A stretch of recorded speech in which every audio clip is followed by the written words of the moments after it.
제주에서 전 남편을 끔찍하게 잔혹하게 살해한 여성. 그런데 입을 조금씩 열수록 충격적인 내용들이 전해져 오고 있습니다. 김기혁 아나운서. 네, 제주도 한 펜션에서 전 남편을 살해하고 시신을 유기한 혐의를 받고 있는 이 30대 여성. 저희가 어제 방송을 할 때까지만 해도 이 시신 유기 장소 진술을 했었죠. 그 진술 내용은 바다에서 배편을 타고 오다가 바다에서 시신을 유기했다라고 진술을 했습니다. 그런데 추가적으로 영상을 확보하게 됐습니다.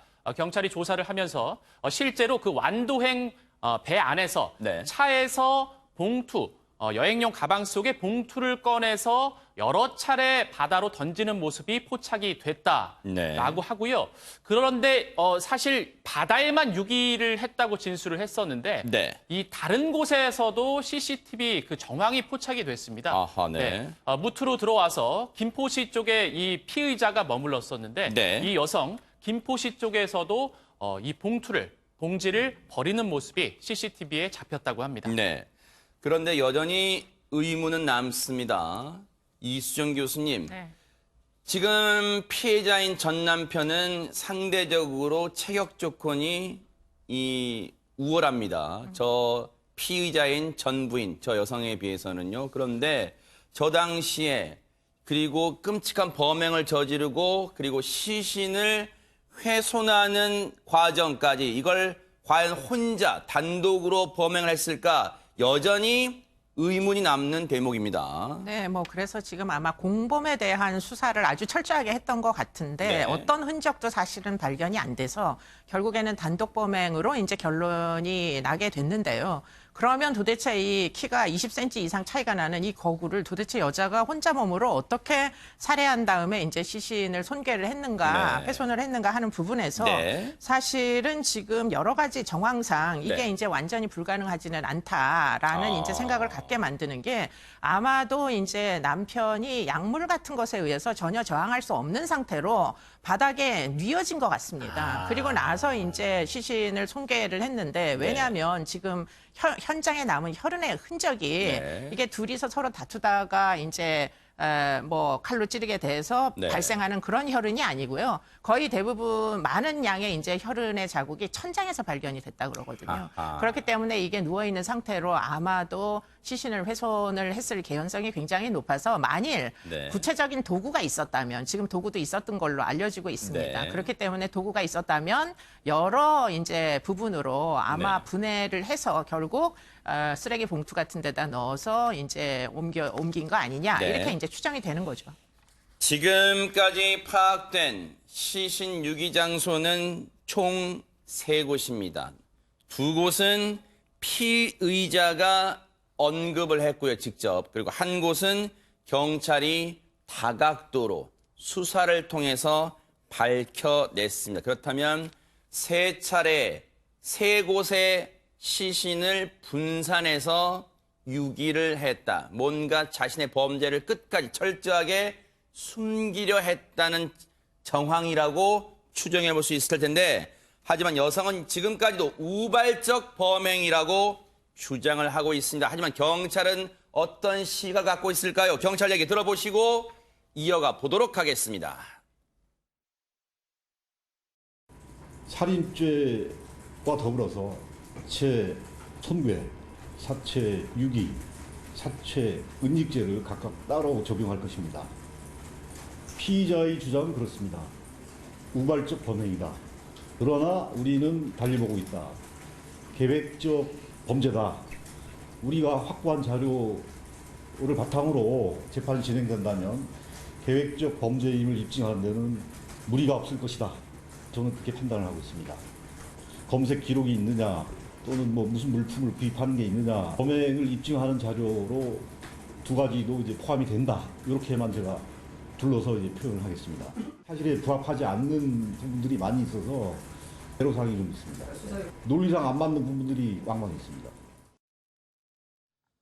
지금 들으신 것처럼 경찰도 아직까지 명확하게 결론을 못 내는 부분이 여럿 있습니다. 그래서 애로사항이 있다고 말할 정도입니다. 그런데 박지훈 변호사님, 경찰이 우발 범행이 아니라 계획 범행이라고 보는 근거를 갖는 대목은 뭘까요? 맞습니다. 살인 사건에서 중요한 양형 요소 중에 하나가 우발적이냐 계획적이냐 이 부분인데 네. 여성은 계속적으로 우발성을 주장을 하고 있는 상황인데 네. 미리 흉기를 준비했고 뭐 톱이나 이런 것도 준비했다는 네. 거.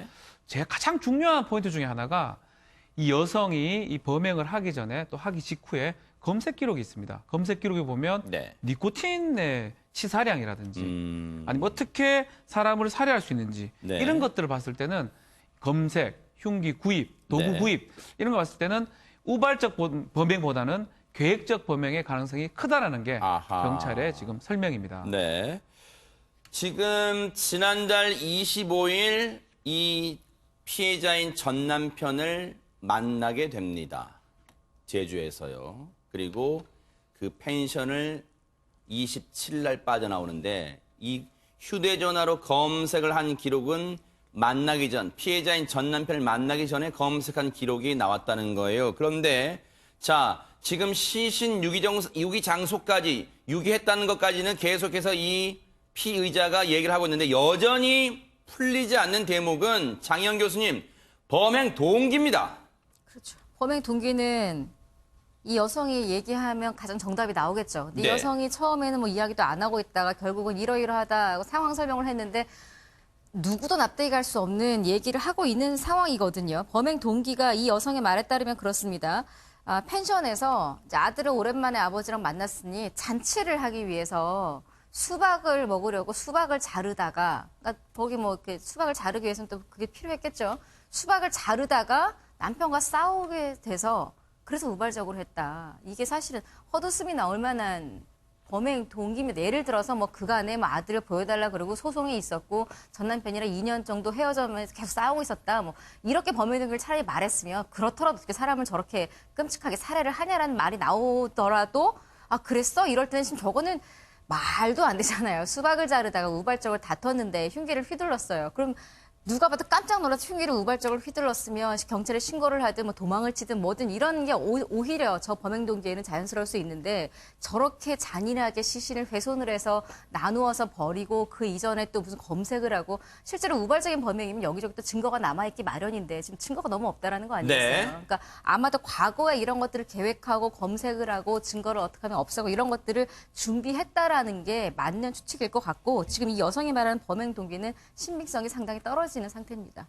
이수정 교수님, 저 피의자의 말을 일단은 고지고대로 믿는다고 하면요. 더 끔찍한 게요. 범행 현장에 그러면 6살 아들이 같이 있었다는 거 아니에요? 그렇죠. 이 지금 아이가 25일 날 같이 펜션을 갔다는 겁니다. 그래서 네. 하룻밤을 자고 부모님이랑 그리고 그 다음날 데리고 나온 거거든요. 네. 그러면 지금 이 여자의 얘기에 따르면 아이가 보는 앞에서 생일 파티를 하는 앞에서 결국 남편을 어허. 공격했다 이런 얘기가 되는데 그런 개연성은 거의 발생하기가 어렵습니다. 그렇기 때문에 결국은 지금 이 아이가 본 장면에 대해서도 진술을 좀 더 치밀하게 받아야 될 것으로 보이고요.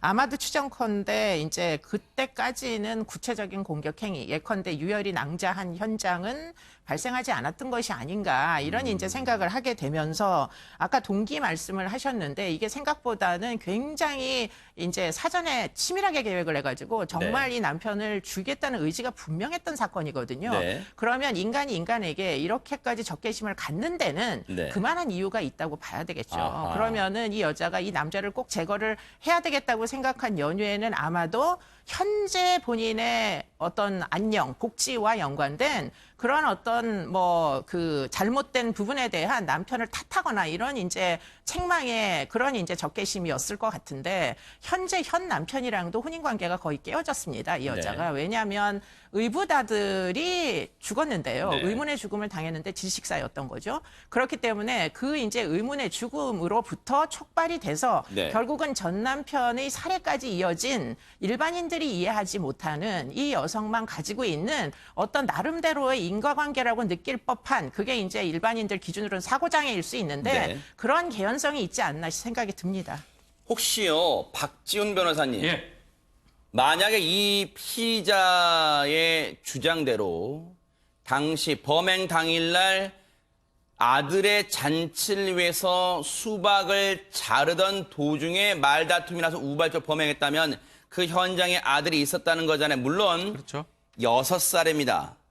아직 한참 어린 나이에요. 하지만 그날의 상황을 만약에 목도했다면 미성년자에게서 조심스럽긴 합니다만 혹시라도 전문가의 조력 입회하에 네. 이 아이를 상대로도 경찰이 질문을 할 수 있습니까? 아니면 못하는가요? 어떻습니까? 충분히 가능합니다. 아하. 6세 정도의 아이라면 그 어떤 상황에 대해서 인식이 가능하거든요. 네. 아마 경찰이 하지 않을까 생각이 들어요. 확인하는 과정에서. 아. 그게 그 정말로 신빙성이 있는 얘기라 그러면 확인을 해서 다만 이제 혼자서 답변하기 곤란하기 때문에 아동 전문가가 옆에 반드시 참석을 해야 됩니다.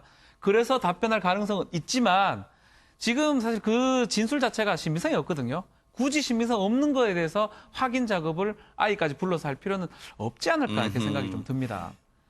그렇기 때문에 저희들 시청자분들도 아마 그런 의구심을 가질 거예요. 지금 경찰의 브리핑 내용을 보면요.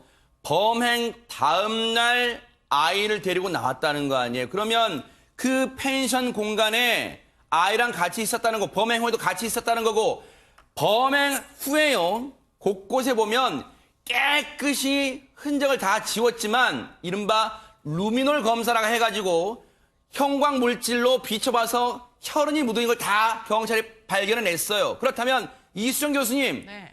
상식적으로 잔혹한 범죄 현장에 아들을 둔 것도 문제지만 그 시신을 훼손한 과정 다 아들이 지켜봤다는 얘기예요. 이거 상식적으로 납득은 안 될 것 같습니다. 근데 이제 그렇게까지 하지는 않았을 걸로 추정이 됩니다. 네. 그래서 25일 날 들어가가지고 아마 아이하고 생일 파티 실제로 했을 개연성이 굉장히 높아요. 네. 남편과. 그리고 나서 26일 날 아이는 이제 안전한 지대로 옮겨진 것 같고 네. 그 이후에 이제 아마도 하루나 이틀 정도 더 있었던 것 같습니다. 그래서 결국 27일 날 나왔다고 저는 알고 있는데요. 그런 와중에 이제 결국은 뭐 시신에 대한 손괴가 일어난 거 아닌가 이렇게 보여서 그러면 아이가 본 아버지의 모습은 일반적으로 만약에 진술을 한다면 이건 네. 가정입니다만 아빠는 자고 있었다 이렇게 진술할 개연성이 훨씬 더 높아 보여요. 네. 그렇다면 자고 있게 만든 무엇인가가 있었을 것이다. 네. 예를 들자면 약물이나 독극물이나 이런 것들로 전혀 저항할 수 없게 만든 다음에 그 와중에 아빠가 자고 있다고 해서 아이는 안전한 지대로 옮겨놓고 다시 들어가서 지금 뭔가 이제 훼손을 한 거 아니냐 이렇게 볼 수밖에 없을 것 같습니다. 어제 이 피의자인 이 여성은 영장 심사를 받았고 결국은 구속이 되는데 먼저 그 영장 심사 받으러 가는 모습 한번 보시고 이어가 보도록 하겠습니다. 선생님 혹시 어떤 이유로 살인까지 하게 되신 건가요? 모든 범행은 혼자서 하신 겁니까?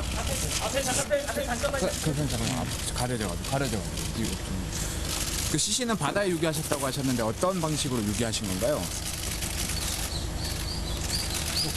혹시 유가족들에게 하고 싶은 말은 없으신가요? 그만할게요. 유가족과 아이에게 미안하지 않습니까? 천천히 대단. 혐의 인정하십니까? 아무런 말도 하지 않았습니다. 보신 것처럼요. 그런데 지금 일각에서는요. 저 피의자의 신상을 공개해야 되는 거 아니냐 이런 목소리가 높습니다. 네, 제주경찰청에서 10시에 피의자 신상공개위원회를 지금 엽니다. 아, 그래요? 특정 강력범죄 처벌에 관한 특례법상에 특정 강력범죄고 범행수단이 잔인하고 아하. 알려야 될 공공의 이익이 있을 때 네. 공개를 할 수 있는데요. 네. 이 지금 그 의붓아들 관련해서도 좀 문제가 있어 보이죠. 네. 그렇기 때문에 두 가지 범죄라고 가정했을 때는 네. 알려야 될 이유가 있어 보이는데 다만 네. 6세 지금 친아들이 있습니다. 그 아들 때문에 아마 고민이 좀 될 것 같아요. 얼굴까지 공개하면 그 아들한테도 영향이 미칠 수 있기 때문에 뭐 그런 부분들 판단해가지고 10시쯤에 심의위원회를 열 것으로 지금 보입니다. 네. 근데 실제로요, 물론 저 피의자의 6살짜리 아들의 인권도 중요합니다. 그런데 지금 오히려 시청자분들 이런 생각 안 드세요? 피해자! 전 남편의 희생된 이 피해자의 유족들의 울분이 지금 이만저만이 아닙니다. 김기혁 아나운서. 네, 유족들은 참담하면서도 가슴이 꽉 막힌 심정일 겁니다. 유가족들도 신상 공개 요구를 강력하게 하고 있는데요. 남동생은 이 여성이 형을 살해한 후에 시신을 훼손해서 바다에 나누어서 유기를 했다는 얘기를 최근 경찰에게 들었다고 합니다. 바다에 유기된 형의 시신을 좀 제발 찾아달라고 간곡하게 요청을 했고요. 그리고 현재 머리카락조차 한 올도 갖고 있지 않기 때문에 형의 장례식을 어떻게 해야 될지 모르겠다. 유기된 장소를 여러 군데에서 잘 찾아서 좀 인력을 동원해서 간절하게 제발 찾아주길 바란다고 울분을 토했습니다. 네. 자, 곳곳에 계획 범행으로 보이는 정황도 다 있고요. 아직 이 사람은, 이 피의자는 자신의 범행 동기에 대해서는 딱 부러지게 납득할 만한 이유를 대지 못하고 있어요. 나름대로 이유는 되고 있습니다만 경찰이 오는 11일 날이 검찰로 송치하는 날입니다. 그때까지 계속해서 수사력을 모아서 밝혀내 줄 것을 기대를 해보겠습니다.